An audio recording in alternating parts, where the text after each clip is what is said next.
नमस्कार, स्वागत है आपका मेरे YouTube channel HM creation Bhojpuri में। और आज की न्यूज़ दबंग सुपरस्टार खेसारी लाल यादव जी की तरफ से है, जिनके एक साथ दो बड़े लोकगीत आप सबके बीच में आने वाले हैं। और दोस्तों, छठ पूजा के जैसे गीत खत्म हुए, अब लोकगीत का दौर शुरू हो गया है और एक साथ दो बड़े धमाके होने वाले हैं।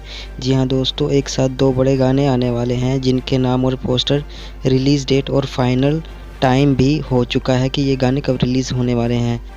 पहले लोकगीत का नाम है पतल चलावे के पड़ी और दूसरे लोकगीत का नाम है उठ लाली के सवाद। तो शुरू करते हैं बिना टाइम वेस्ट किए। पहले हम बात करते हैं खेसारी लाल यादव जी के लोकगीत पतल चलावे के पड़त।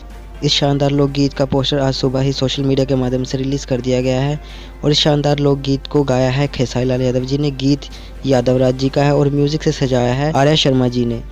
और इस शानदार लोकगीत को 23 नवंबर 2020 सुबह 5:45 पर महादेव एंड फिल्म्स के ऑफिशियल यूट्यूब पर चैनल पर रिलीज़ कर दिया जाएगा। जी हाँ दोस्तों, इस शानदार गाने को कल सुबह 5:45 पर महादेव एंड फिल्म्स के ऑफिशियल यूट्यूब चैनल पर रिलीज़ कर दिया जाएगा।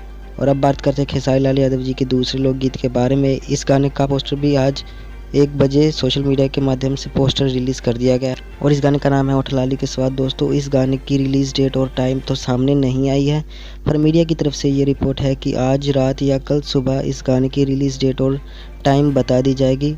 पर मैं आप लोगों को इतना बता सकता हूँ कि इस गाने को जब भी रिलीज़ किया जाएगा तो अंकिता फिल्म्स के ऑफिशियल यूट्यूब चैनल पर रिलीज़ किया जाएगा। तो दोस्तों, खेसारी लाल यादव जी के आप लोगों को ये दो आने वाले गीत कैसे लगे, इनके पोस्टर कैसे लगे, नीचे कमेंट कर ज़रूर बताएं। एक गाना कल सुबह रिलीज़ हो रहा है, उसको जरूर सुनें। दूसरे गाने की जब भी रिलीज़ डेट और टाइम आएगी तो मैं आप लोगों को सबसे पहले वीडियो बनाकर बता दूंगा। ये रिपोर्ट कैसी लगी नीचे कमेंट कर ज़रूर बताएं। वीडियो पसंद आई हो तो वीडियो को लाइक शेयर जरूर करें और भोजपुरी सिनेमा से जुड़ी हर वीडियोज़ देखने के लिए हमारे चैनल को सब्सक्राइब करना ना भूलें।